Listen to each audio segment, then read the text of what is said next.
అంటే డాక్టర్ యూజువల్గా మోకాల నొప్పులు చాలా మందికి ఉంటాయి ఏజ్ తర్వాత 50-60 తర్వాత. అంటే అలా ప్రతి ఒక్కరికి ఆర్థ్రోస్కోపీ అనేది ఇంపార్టెంట్ అంటారా? ఇప్పుడు మోకాల్లో మెనిస్కస్ అనేది ఉంటుంది, అదొక షాక్ అబ్జార్బర్ లాంటిది. అది ఎప్పుడు రిపేర్ చేయాలి అనేది కూడా వెరీ ఇంపార్టెంట్. డాక్టర్ సర్జరీకి ఆర్థ్రోస్కోపీకి ఉన్న డిఫరెన్స్ ఏంటి డాక్టర్? ఆర్థ్రోస్కోపీ అనేది కూడా ఒక రకమైన సర్జరీయే, కానీ it is a minimally invasive. Knee replacement కానీ షోల్డర్ రిప్లేస్మెంట్ కానీ చేసినప్పుడు డాక్టర్ ఎన్ని ఇయర్స్ వరకు ఉంటుందంటారు? మనకి వైటమిన్ డి సరిగ్గా లేదంటే మనం కాల్షియం రిచ్ ఫుడ్ ఎంత తీసుకున్నా it won't reach the bone. Okay.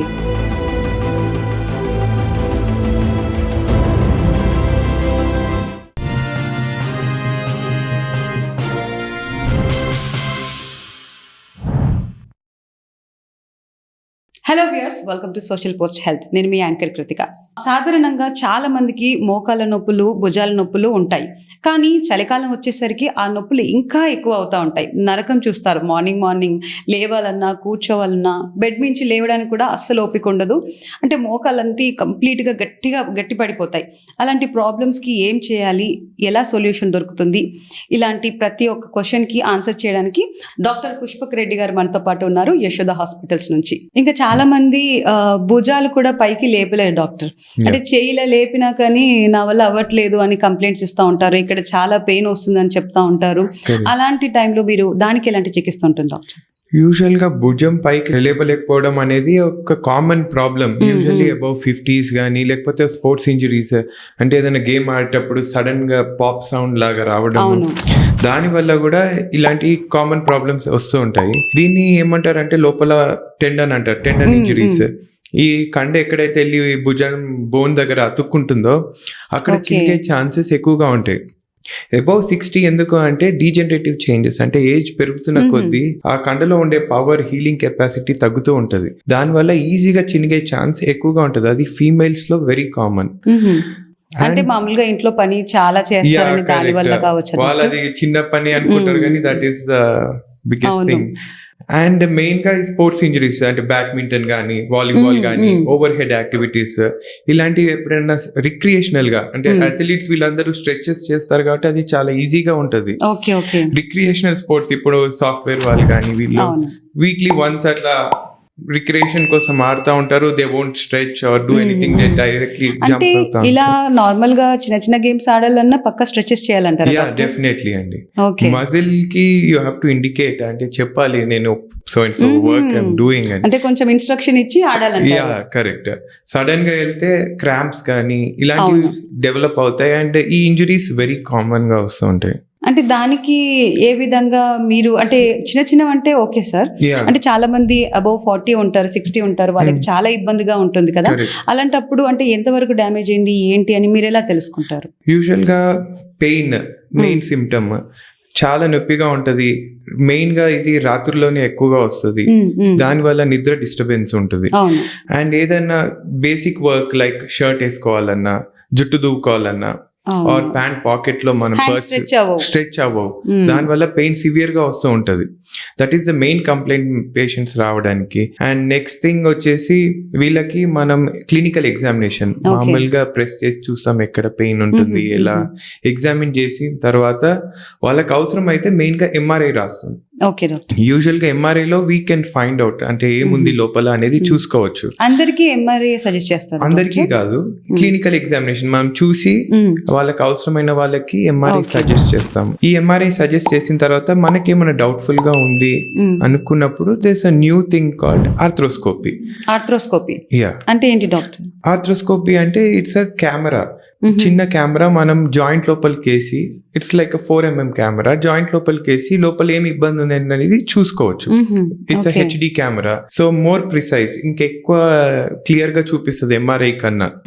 ఎక్కడ డ్యామేజ్ అయింది. ఎంఆర్ఐ కంటే ఆర్థ్రోస్కోపీ ఎక్కువగా కరెక్ట్ అంటే ఎఫెక్టివ్ గా ఉంటుంది. ఎంఆర్ఐ మనకి సర్జరీకి ముందు ప్లానింగ్ కి గానీ ఏమేమి ఉంది అనేది చూసుకోవడానికి.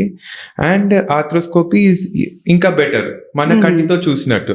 మనం జాయింట్ లోపలికి కెమెరా పంపించి ఎక్కడెక్కడ ఇబ్బంది ఉంది. ఇప్పుడు న్యూ టెక్నాలజీ డాక్టర్. ఇది very recent one. Okay okay. ఇంతకు ముందు ఓపెన్ సర్జరీ లాగా చేసి చాలా పెద్దగా అయ్యేది, కానీ దిస్ ఇస్ న్యూ ఇన్నోవేషన్. దీనికి మనం చాలా చిన్నగానే కెమెరా పంపించి ఎక్కడెక్కడ ఇబ్బంది ఉంది అన్ని చూసుకోవచ్చు. అండ్ సేమ్ టైంలో we can repair also. Okay. అదే సమయంలో చిన్నగా ఒక చిన్న స్క్రూస్ ఉంటాయి, అదే సమయంలో we can do it. And దీంతో అడ్వాంటేజ్ ఏంటంటే సేమ్ డే డిశ్చార్జ్ కూడా అవ్వడానికి ఛాన్సెస్ ఉంటాయి. అంటే ఎంత డీప్ గా చూడగలుగుతారు డాక్టర్? లైక్ ఓవరాల్ జాయింట్ మొత్తంలో ఎక్కడెక్కడ కండ అటాచ్ అయి ఉంటుందో అవన్నీ చూడడానికి ఈజీగా ఉంటుంది. లేకపోతే పొర ఏమైనా టైట్ గా అయిందా. యూజువల్ గా ఫ్రోజన్ షోల్డర్ అంటారు, వెరీ కామన్ ప్రాబ్లమ్.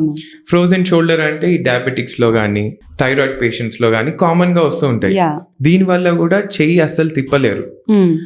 అది మనకి చినిగిందా లేకపోతే పొర వాసిందా అనేది మనకు ఐడియా ఉండదు. సో ఈ కెమెరా ఎంఆర్ఐలో తెలియదా డాక్టర్? ఎంఆర్ఐలో అన్ని క్లియర్ గా వీ కెనాట్ మేక్అవుట్ ఆల్వేస్. అంటే ప్రిసిషన్ బట్టి మళ్ళీ దాన్ని బట్టి కూడా we cannot make out, but with arthroscopy we can. అంటే డాక్టర్ యూజువల్ గా మోకాళ్ళ నొప్పులు చాలా మందికి ఉంటాయి ఏజ్ తర్వాత 50-60 తర్వాత. అంటే అలా ప్రతి ఒక్కరికి ఆర్థ్రోస్కోపీ అనేది ఇంపార్టెంట్ అంటారా?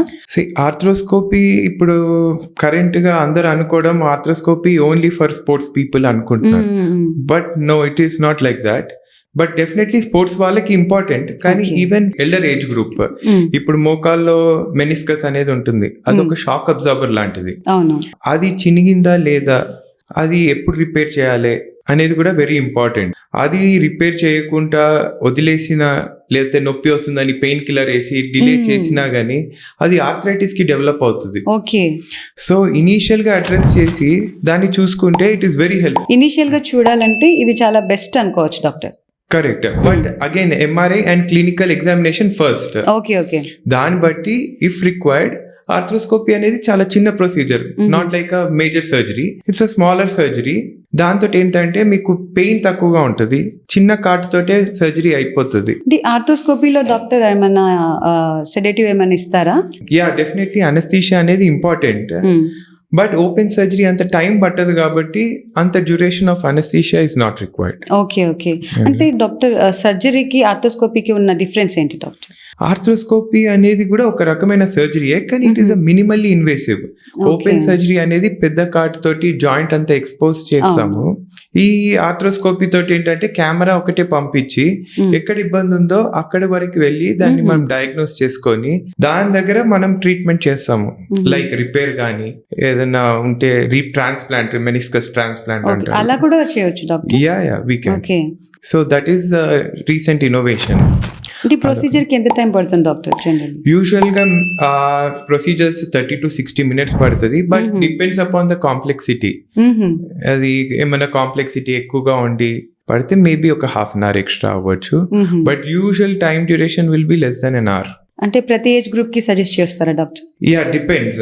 ఇప్పుడు మీరు అడిగారు మోకాలు నొప్పి అందరికి చేస్తామా అని, బట్ అరుగుదల ఎక్కువగా ఉంది అన్న వాళ్ళకి వి డోంట్ సజెస్ట్ ఆర్థ్రోస్కోపీ. ఎందుకు డాక్టర్?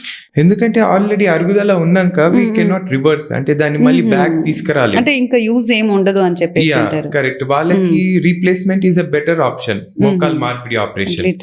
యా, ఈ రీప్లేస్మెంట్ మాత్రమే సజెస్ట్ చేస్తారు ఇంకా. యా, ఈ రీజనరేటివ్ మెడిసిన్ ఆర్ ఈ కార్టిలేజ్ అంటారు లోపల స్మూత్ సర్ఫేస్, అది డ్యామేజ్ అయిన తర్వాత మనం కొత్తగా చేయడం అనేది లిటిల్ డిఫికల్ట్.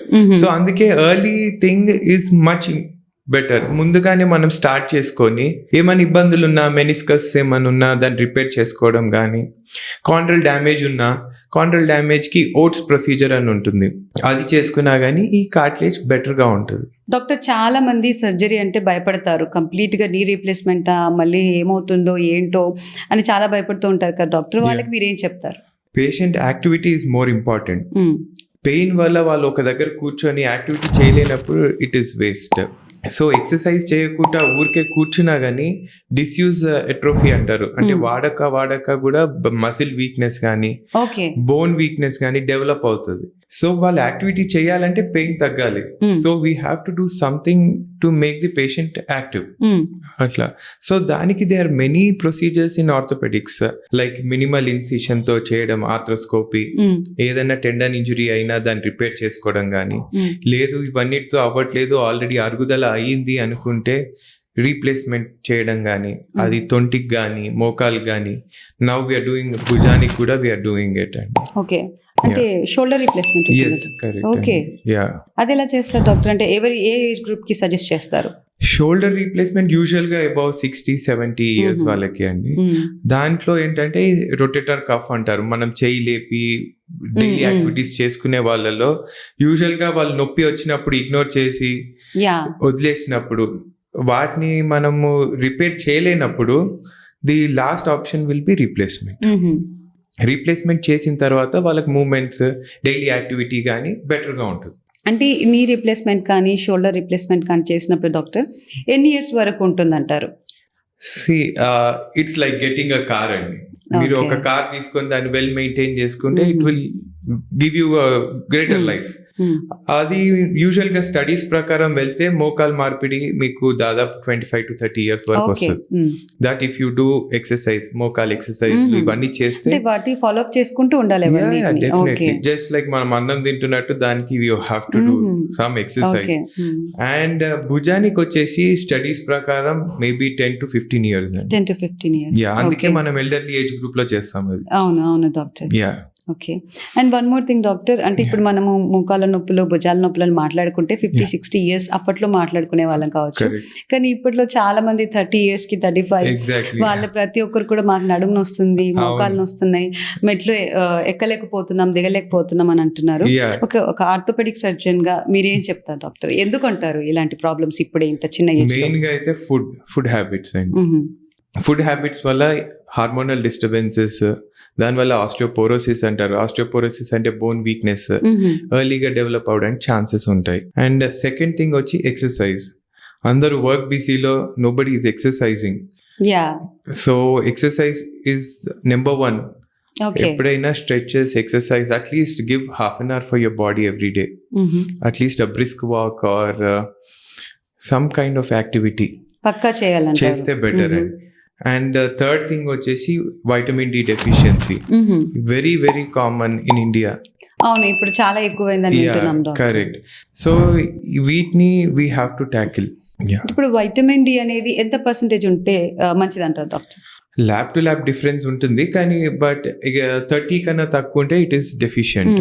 సో దానికి యూజువల్ గా మన దగ్గర ఉండే సన్లైట్ ఈస్ నాట్ ఎనఫ్ అంటారు. ఓకే, అంటే ఇండియాలో ఎక్కువగా ఉంటుంది కానీ ది టైం ఏమంటారు అంటే 11 to 3 is the right time అంటారు, కానీ అంత harsh sun we cannot take it. But some doctors say that morning 10 నుంచి 3 వరకు మీరు ఉండాలి అంటారు. బట్ రీసెంట్ స్టడీస్ సే ఈ మధ్యాహ్నం టైం ఇస్ గుడ్ అని. కానీ ఈ మధ్యాహ్నం టైం ఇంత harsh sun we cannot take it. And మన స్కిన్ టోన్ అందరూ ఫేర్ ఉండరు, డార్కర్ స్కిన్ వాళ్ళకి బ్రౌన్ స్కిన్ టోన్ ఎక్కువ ఉంటారు. సో వాళ్ళకి వైటమిన్ డి అబ్జార్ప్షన్ అనేది తక్కువ ఉంటుంది. ఓకే, సో దాని రీజన్ గా we usually suggest supplements. Okay, every 2 years or something get a vitamin D check, so that దాని ప్రకారంగా we can adjust the dosage. అట్లా vitamin D is the main carrier. మనకి vitamin D సరిగ్గా లేదంటే మనం calcium rich food ఎంత తీసుకున్నా it won't reach the bone. అవునవును. సో వైటమిన్ డి అనేది డాక్టర్ ఒక సన్ నుంచి వచ్చేదా లేకుంటే మన ఫుడ్స్ లో ఏమైనా ఫుడ్ లో ఉంటుందంట? ఫుడ్ లో కూడా ఉంటుంది, కానీ very trace amounts, like egg yolk which we throw it away, దాంట్లో ఎక్కువగా ఉంటుంది.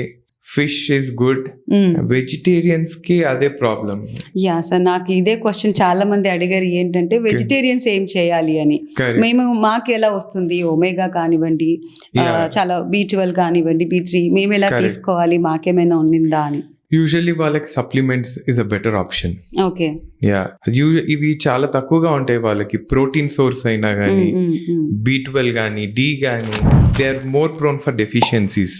సో వాళ్ళకి at least they have to supplement some kind of, లేదా ప్రోటీనే కావాలనుకుంటే paneer, soya, these things will really help. Egg తినలేని వాళ్ళకంటే this is a better source. Pulses కంటిన్యూగా తీసుకోవాలా doctor? Definitely. At least 1 gram per kg body weight. That is very important. అంటే protein. Supplements ఎక్కువ తీసుకోవడం వల్ల కూడా సైడ్ ఎఫెక్ట్స్ ఉంటాయని వింటూ ఉంటాం కదా డాక్టర్, అది ఎంతవరకు నిజం If you take side effect ratio, it is causing more damage than this. Okay, అలా చేసుకోమంటారు. Yeah, definitely. అలా క్యాలిక్యులేట్ చేసుకొని తీసుకోమని Yeah, అంటారు. definitely. That is a better option. Okay, అంటే చిన్నపిల్లలకు కూడా వైటమిన్ డి డెఫిషియన్సీ ఉంటుందా డాక్టర్? Yeah, ఉంటుంది. ఎవరికైనా రావచ్చు. Mm. సో అందుకే ప్రెగ్నెంట్ ఆర్ లాక్టేటింగ్ మదర్స్, పాలిచ్చే మదర్ కి కానీ we usually give supplements even before delivery 2 shots of vitamin D ఇస్తాము. అండ్ ఆఫ్టర్ బర్త్ బేబీ కూడా vitamin D drops ఓకే, అందరికీ ఇస్తాం. Usual we suggest. అంటే డాక్టర్ మామూలుగా అందరూ మెడికేషన్ సజెస్ట్ చేస్తారు కదా, వైటమిన్ డి టాబ్లెట్ వేసుకోవాలని చెప్తారు. చాలా మంది తీసుకుంటున్నారు, డైలీ ఒకటి తీసుకుంటున్నారు. అంటే డైలీ ప్రతిరోజు వైటమిన్ డి టాబ్లెట్ తీసుకోవడం వల్ల కూడా ఏమైనా సైడ్ ఎఫెక్ట్స్ ఉంటాయి? అంటే 25-30 years వాళ్ళకి యూజువల్ గా వైటమిన్ డి వీక్లీ వన్స్ ఇస్తాము. And for a duration of 8 to 12 weeks. Okay, not more than that. ఈ 12 weeks తర్వాత మెయింటెనెన్స్ డోస్. ఆఫ్టర్ 1 year మళ్ళీ ఒకసారి we get a blood checkup. దాంట్లో ఇంకా డెఫిషియెంట్ ఉంటే we suggest for another 6 weeks. లేదు severely deficient ఉండి లెస్ దాన్ 10 ఉన్న వాళ్ళకి ఒక డోస్ ఆఫ్ ఇంజెక్షన్ ఇస్తాం. Okay, not but every day అట్లా అయితే Okay, not suggestible నాట్ అంటారు. సజెస్టబుల్. డాక్టర్ అంటే చాలా మంది 50-60 అబవ్ వాళ్ళు డాక్టర్ దగ్గరికి వెళ్తారు, మెడికేషన్ కూడా ఫాలో అయ్యాం డాక్టర్, ప్రతి ఒక్కటి చేసాము, ఇంజెక్షన్స్ కూడా తీసుకున్నాము, కానీ మా పెయిన్ అయితే తగ్గట్లేదు, నడవలేకపోతున్నాము అని చెప్తూనే ఉంటారు. ఇంకా అలా ఎందుకు జరుగుతుంది డాక్టర్? మోకాలు నొప్పి అనేది it's a wide thing and exercise చేయాలి. మన వాళ్ళు again they neglect. And injections, మోకాలు లోపలికి ఇంజెక్షన్స్ అనేది పిఆర్పి, స్టెమ్ సెల్స్ ఇవన్నీ ఇస్తున్నారు. బట్ అబౌవ్ 50 years అది usually it doesn't work. Okay, or at least weekly once ఇవ్వాల్సి వస్తుంది. మేబీ స్టడీస్ ప్రకారం చూస్తే at least 4 doses in a month okay ఇవ్వాల్సి వస్తుంది. కానీ అది కూడా నాట్ ప్రూవెన్. దట్ ఈస్ వాళ్ళు అదే మెయిన్ గా వస్తారు, ఇంజెక్షన్స్ ఇన్ని తీసుకున్నాము కానీ అయినా పెయిన్ తగ్గలేదు అని. Usually it doesn't work weekly much. Once తీసుకుంటారు కదా. కరెక్ట్, అవును. It doesn't work much. And ఇంకొకటి పెయిన్ కిల్లర్ తీసుకున్న రోజు వాళ్ళకి చాలా బాగుంటది, మళ్ళీ దాని పవర్ తగ్గినప్పుడు పెయిన్ విల్ కమ్ బ్యాక్ చేస్తారు. అండ్ సర్జరీకి భయపడి వాళ్ళు కూడా దే కీప్ ఆన్ టేకింగ్ ఈ పెయిన్ కిల్లర్స్. దాని వల్ల వాళ్ళకి వేరే సైడ్ ఎఫెక్ట్స్ అనేవి డెవలప్ అవుతూ ఉంటాయి. అండ్ మెయిన్ థింగ్ ఇదే, భయపడి వాళ్ళు దాన్ని ప్రోగ్రెస్ చేస్తా ఉంటారు. ఫైనల్ గా డిఫార్మిటీ అంటారు, బెండ్ అయిపోయి లాస్ట్ స్టేజెస్ లో ఇక వచ్చి సార్ నా వల్ల అవ్వట్లేదు అన్నప్పుడు we go head for replacement.